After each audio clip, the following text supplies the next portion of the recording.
بسم اللہ الرحمن الرحیم۔ حدیث صلی اللہ علیہ وسلم ہے کہ رسول اللہ صلی اللہ علیہ وسلم نے فرمایا کہ مسلمانوں کی ناحق بے عزتی کرنا سود کھانے سے بڑا گناہ ہے۔ حضرت ابو داؤد کی حدیث ہے۔ او کما قال، حضرت بلال کے بارے میں آتا ہے کہ آپ حبشی تھے، سید نہیں تھے، کالے تھے، سفید نہیں تھے، غلام تھے، آزاد نہیں تھے، ان پڑھ تھے، عالم نہیں تھے، لیکن آپ کے تقوی کا یہ عالم تھا۔ آپ مکہ مکرمہ کی زمین پر چلتے تھے تو قدموں کی آہٹ جنت میں سنائی دیتی تھی۔ سبحان اللہ۔ رسول اللہ صلی اللہ علیہ وسلم نے فرمایا کہ ہر دن 2 فرشتے اترتے ہیں، ان میں سے ایک دعا کرتا رہتا ہے کہ اے اللہ خرچ کرنے والے کو بہتر بدلہ عطا فرما، اور دوسرا التجا کرتا ہے کہ اللہ جو خرچ نہ کرے اس کے مال کو تخفیف کر دے۔ یعنی جو لوگ صحیح معنوں میں مال کو اللہ کی راہ میں خرچہ کرتے ہیں ان کو برکت کی دعا ہوتی ہے، اور جو مال جمع کر کے رکھتے ہیں ان کو طلب کرنے کے لیے فرشتہ دعا کرتا ہے۔ اس سے نصیحت ہے، تو یہ صحیح بخاری کی حدیث ہے۔ او کما قال،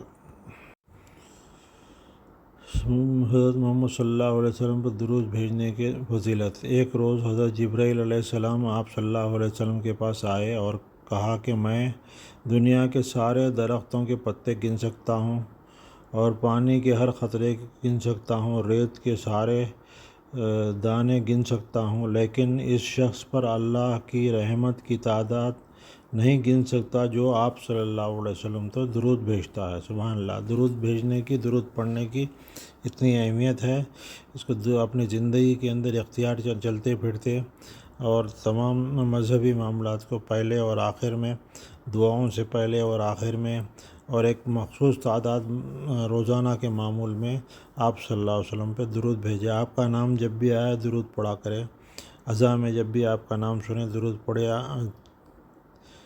درود کی بڑی فضیلت ہے، درود پڑھنا بڑی برکت کا باعث ہے، درود کو اختیار کرے۔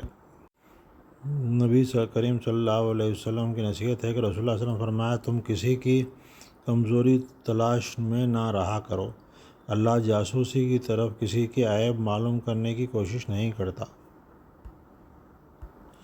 ارشاد ہے، رسول اللہ صلی اللہ علیہ وسلم نے فرمایا کہ جسے نرمی دے دی گئی اسے دنیا اور آخرت کی بھلائی دے دی گئی۔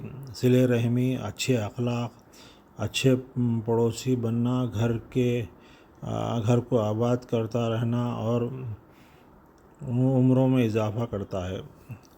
یعنی نرمی سے پیش آنا پوری دنیا کے لوگوں کے ساتھ معاملات کے اندر ایک بڑی نعمت ہے، اس سے بڑھ کے کوئی نعمت نہیں ہے۔ نرمی اختیار کرنی چاہیے زندگی کے اندر۔